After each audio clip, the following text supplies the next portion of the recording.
हर 2-3 दिन में कोई ना कोई प्रकरण होता है। कभी किसी का घर उजाड़ा जाता है, किसी का परिवार उजाड़ा जाता है, कभी पूरी कॉलोनी उजाड़ दी जाती है। इसको लेके हाल ही एक हाईकोर्ट का फैसला आया और इस फैसले में यह सामने आया कि हाईकोर्ट ने फैसला इसलिए दिया कि क्षेत्र से कई नगरपालिका क्षेत्र के लोग गए थे, हाईकोर्ट में याचिका दायर की थी। याचिका का बेंच बनाया था।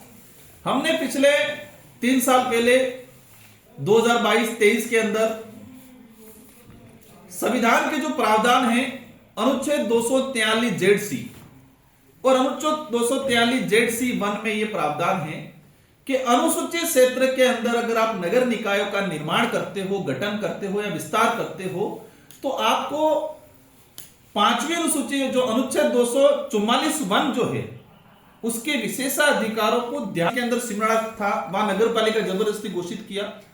हम हाईकोर्ट गए और हाईकोर्ट में हमने इसी का हवाला दिया कि संविधान के अनुच्छेद 243(1) के तहत अनुसूचित क्षेत्र में नगर पालिकाओं का निर्माण करना असंवैधानिक है। यह मैं नहीं कह रहा हूं, संविधान कह रहा है। हाईकोर्ट ने इसको माना। हाईकोर्ट ने सरकार को नोटिस जारी किया। सरकार को पूछा 2023-22 के अंदर कि क्या अनुसूचित क्षेत्र में मैसा कानून लागू है।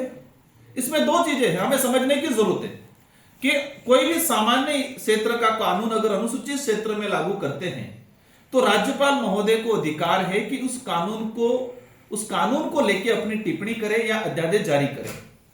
राज्यपाल महोदय स्वतंत्र हैं टीएससी से परामर्श लेके कि यह कानून सीधा रूप से लागू होगा या इसमें कुछ विशेष प्रावधान या इंप्लीमेंटेशन या मॉडिफाई करके इसको लागू करेंगे। तो सरकार को पूछा क्या मैसा कानून लागू है, सरकार ने कहा नहीं लागू है। सरकार को पूछा क्या अनुसूचित क्षेत्र में बिना मैसा कानून के नगर पालिका का निर्माण हो सकता है, सरकार ने कहा नहीं हो सकता है। विधि विभाग से टिप्पणी आई और फैसला पक्ष में आया और उसमें 6 से 7 नगर पालिका हमने निरस्त कराई।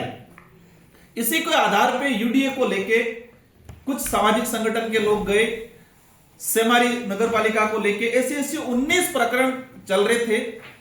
इसमें एक चीज बड़ी सामने आई कि 19 प्रकरणों में एक बलीचा का केस कोई व्यक्ति गया जो हमारी जानकारी में नहीं है।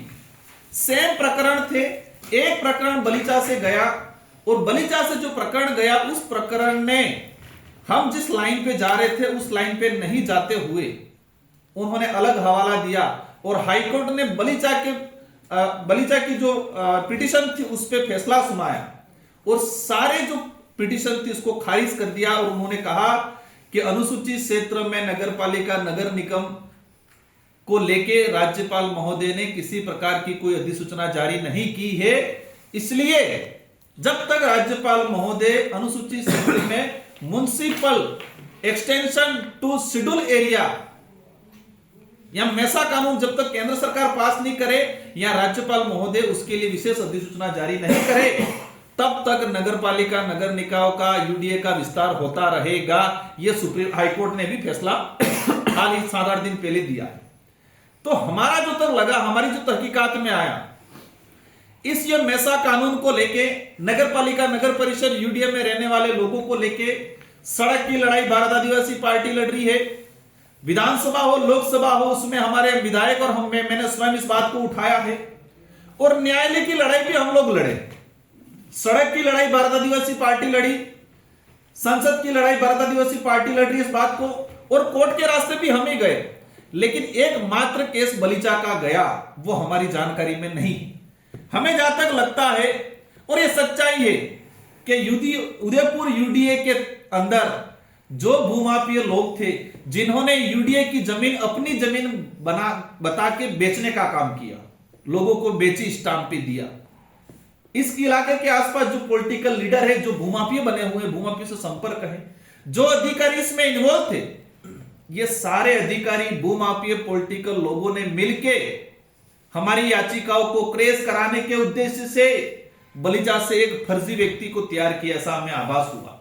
और ये सच्चाई है क्योंकि हमारे 18 पिटीशन लगी थी और एक पिटीशन को 18 मतलब उस एक पिटीशन से 18 पिटीशन को जोड़ के कोर्ट ने फैसला दिया है। उसको लेके हम अवश्य सुप्रीम कोर्ट जा रहे हैं, लेकिन उदयपुर की जनता को जानना जरूरी है क्योंकि आज हमने देख रहे हैं आज मैं सुबह न्यूज़पेपर में पढ़ा कि ये बड़ीगढ़ कोटियाफला सवीना में 102 मकान गिरा है।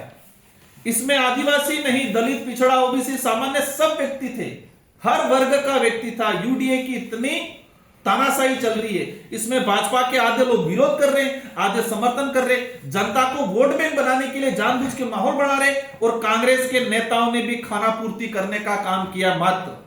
इसको लेके तह तक नहीं जा रहे हैं। ये यूडीए के पट्टे स्वयं लोगों ने दिया, किस किस नेताओं ने दिया, इस पे मुकदमा नहीं हुआ, अभी तक कार्रवाई नहीं हुई। लोगों को, जो लोग मजदूरी करके अपना 2 पैसा कमाया, लोन लेके 2 पैसा कमाया, उससे जमीनें ली है उन्होंने। हो सकता है अनलीगल हो हमारी नजर में, सरकार की नजर में, लेकिन वो अनपढ़ है बेचारा, गरीब पे व्यक्ति, उसको नहीं पता है कानून क्या होती है। तो उदयपुर में जो जमीनों का खेल हो रहा है और हाईकोर्ट का जो फैसला आया है, उसको लेकर हम अवश्य सुप्रीम कोर्ट जा रहे हैं, लेकिन मैसा कानून को लेके सरकारें कोई भी हो, कांग्रेस की हो या बीजेपी की हो, आदिवासी बाहुल्य क्षेत्र, दलित, पिछड़ा, ओबीसी, किसी भी गरीब तबके के लिए ये सरकारें हमेशा अपनी कन्नी काटने का काम करती है। मैसा कानून 2001 में राज्यसभा में पेश हुआ। मेरा जो राजनीतिक कैरियर रहा है, मेरा जो एक्सपीरियंस, अनुभव रहा है, मैंने एक चीज नोटिस की कि जितना मैसा कानून पेंडिंग है, किसी देश की दो सदन है हमारे, राज्यसभा, लोकसभा, देश के लिए कानून इन दोनों सदनों में किसी भी सदन के थ्रू आता है और दोनों सदनों में पास होता है। मात्र एक मैसा कानून ऐसा है जो 2001 से लगा के 2025 आज 26 आ गया, तब तक पेंडिंग है। कोई भी कानून राज्यसभा या लोकसभा में आने के बाद इतने लंबे समय तक पेंडिंग नहीं रहता है, या तो वो पास होगा या क्रैश होगा।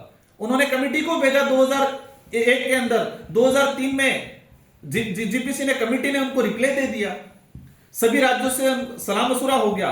लेकिन 2001 से लगा के 2025 तक इसमें कांग्रेस की सरकार भी रही, यूपीए की सरकार भी रही, भाजपा की सरकार भी रही, लेकिन नगर पालिका, नगर परिषद जो 5 अनुसूचित क्षेत्र के अंदर है, उनको कानूनी रूप देने का काम